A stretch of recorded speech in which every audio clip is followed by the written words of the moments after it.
Aujourd'hui, je vous joue des pièces de Jean-François Basteau. Bienvenue sur les sons du piano, la chaîne qui parle de piano, de répertoire, de technique, de théorie. Vous découvrez cette chaîne, pensez à télécharger votre cadeau de bienvenue, ce sont 2 bonus. Ça vous permet aussi de faire partie de mes contacts et je pourrais vous proposer éventuellement des formations pour aller un peu plus loin que dans ces vidéos. Ce sont les instants magiques, 7 pièces faciles pour piano que Jean-François Basteau, pédagogue, a écrit tout d'abord pour les élèves de sa classe au conservatoire. Des ambiances musique de film, un petit peu intimistes, avec de très jolies harmonies. Quand on entend ce genre de pièces, on est loin de tourner uniquement dans ce qu'on appelle le cycle des quintes.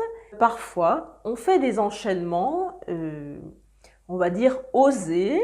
En fait, il faut habituer l'oreille. Et même quand on a une pièce à jouer, par exemple pour un concours, un examen, une audition, très souvent on choisit sa pièce quand même, de plus en plus, c'est pas forcément imposé par le professeur. Mais quand on a une pièce imposée, voilà, il faut bien la jouer. Et c'est en la travaillant, en la jouant, qu'on se met à l'aimer. Imaginez-vous, vous êtes en ville, vous regardez les magasins et vous voyez pour la première fois une robe ou un pantalon, un manteau avec une couleur que vous n'avez absolument pas l'habitude de voir. Mais cette couleur que vous détestez, vous allez la voir portée par des gens, sur des catalogues, dans des vitrines de boutiques. Et finalement, vous vous verriez bien avec. Eh bien, la musique, c'est pareil. C'est une question d'habitude et aussi d'éducation. Ces 7 pièces que je joue, je les ai déchiffrées dans la journée. J'ai dû les travailler. Certaines m'ont donné du fil à retordre.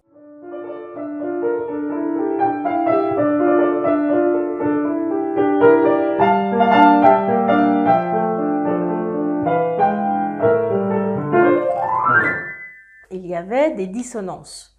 Dissonance, ça ne veut pas forcément dire que ça sonne mal, mais simplement l'oreille a du mal à se retrouver.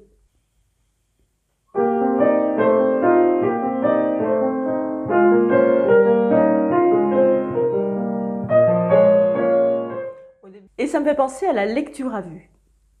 La lecture à vue, elle est aidée par l'oreille, si on a une connaissance assez approfondie de la musique, des tonalités, mais elle est aussi aidée par la discrimination visuelle.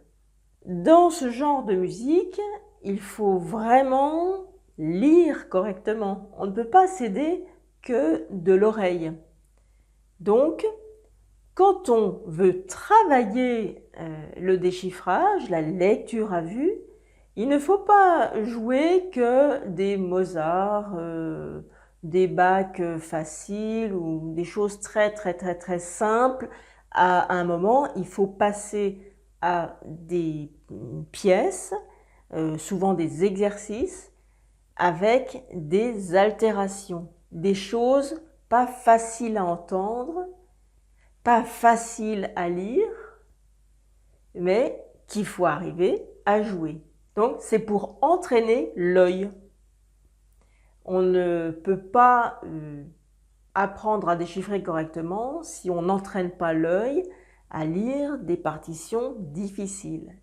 Et je ne suis pas en train de dire qu'il faut commencer le déchiffrage par des partitions difficiles. Au contraire, ça je le dis tout le temps, il faut le plus simple. J'avais déjà fait 2 vidéos de pièces de Jean-François Basteau et je vous avais demandé si vous jouez Instant Magique, ça vous intéresserait.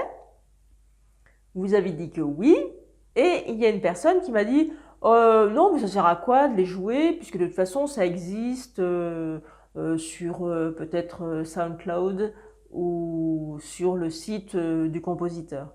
Mais entendre une pièce et puis la voir jouer, c'est vraiment pas la même chose. Très souvent, quand la caméra est tout en haut, ça écrase le geste, on ne le voit pas. Donc j'ai choisi de la mettre un peu bas pour que le geste puisse être vu. Si vous avez aimé cette vidéo, pensez au clap, c'est le commentaire, le like, l'abonnement et le partage. Place maintenant aux 7 pièces de Jean-François Basteau et on se dit à une prochaine vidéo.